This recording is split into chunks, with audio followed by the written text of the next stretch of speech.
Hello, everyone. In this project, we study communication strategies of online freelancers. This is a collective labor of my collaborators and I who are listed here.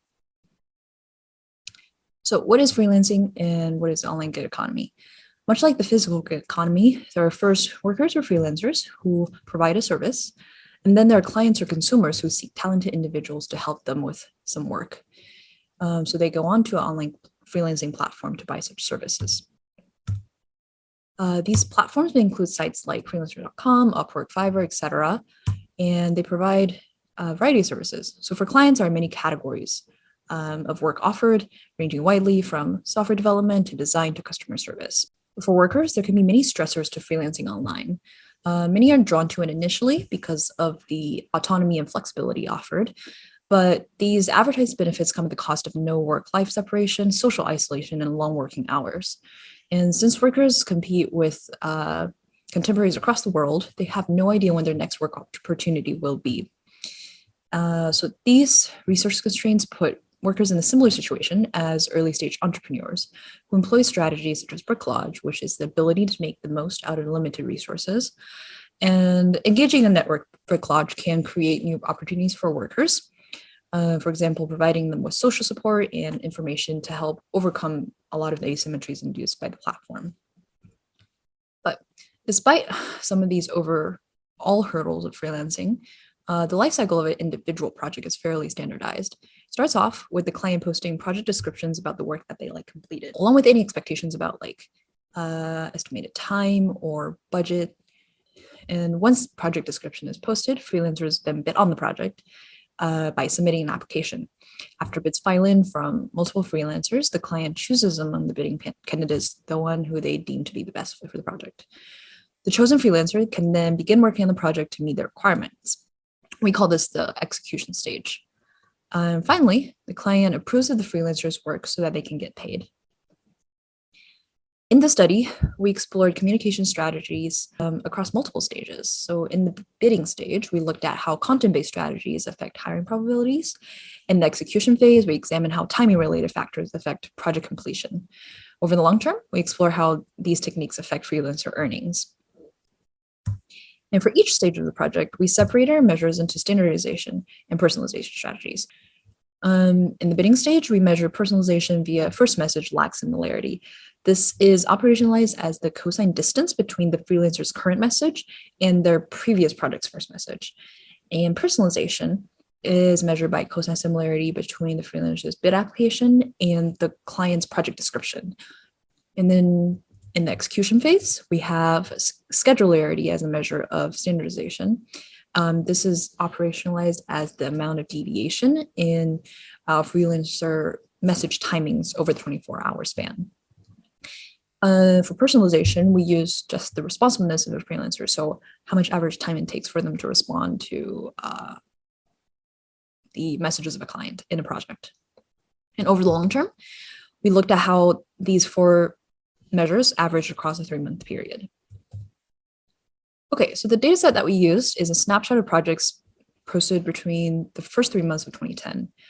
They involved around over 2 million messages, spanning 56,000 projects involving over 53,000 users. And we look at communication strategies because in various online markets, using direct messaging has been found to help increase the chances of clients buying a good or service. So for example, in Alibaba, the use of live chats was found to increase purchase probabilities of tablets by 16%. And in the context of online freelancing, there's an observed 8.9% increase in hiring probabilities when workers reach out and initialize communication with clients. That effect is further enhanced when freelancers communicate politely. But unfortunately, over 40% of freelancers don't end up using this advantage. They don't reach out to clients via private messages. So we used an OLS regression model with worker fixed effects. And in the bidding stage, we found that workers who regularly use templates are more likely to win individual bids, presumably because they pay less attention to each individual project, so had lower quality messages. Those who personalize their bid content attract clients more. And at this stage, having high reputation helped win bids, and increasing bid price harmed their chances of acquiring work.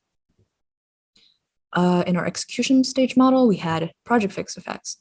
And here we found that freelancers who stuck to a fixed messaging schedule may have some higher chances of completing a project, but that result is not significant.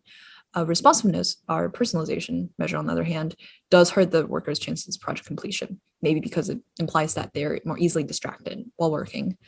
Similar to the previous model, good reputation helps with completion, while bidding prices, increasing that reduces chances of completion. Next, we looked at the long-term effects of these techniques on freelancer earnings. So contrary to the bidding stage analysis, content standardization here helps build revenue, whereas content personalization hurts earnings.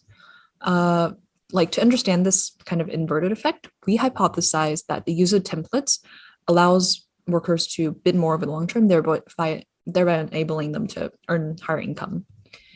So we tested this hypothesis with an intermediate model where we used freelancer bid volumes instead of revenue as an outcome variable. And indeed, we see that content standardization associated with the amount of bids submitted. So even though template use brings down the chances of acquiring an individual project, there is a trade-off, since like bidding with templates also allows you to bid more and therefore growing your job opportunities overall.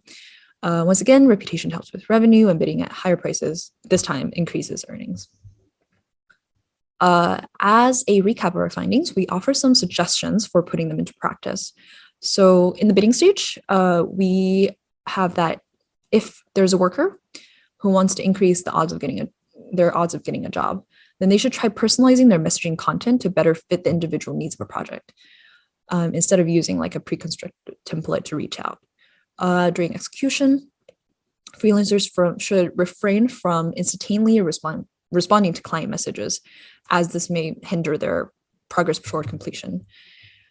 And to earn more revenue over the long term, they should use message templates to quickly bid on and to reach out to more projects and clients.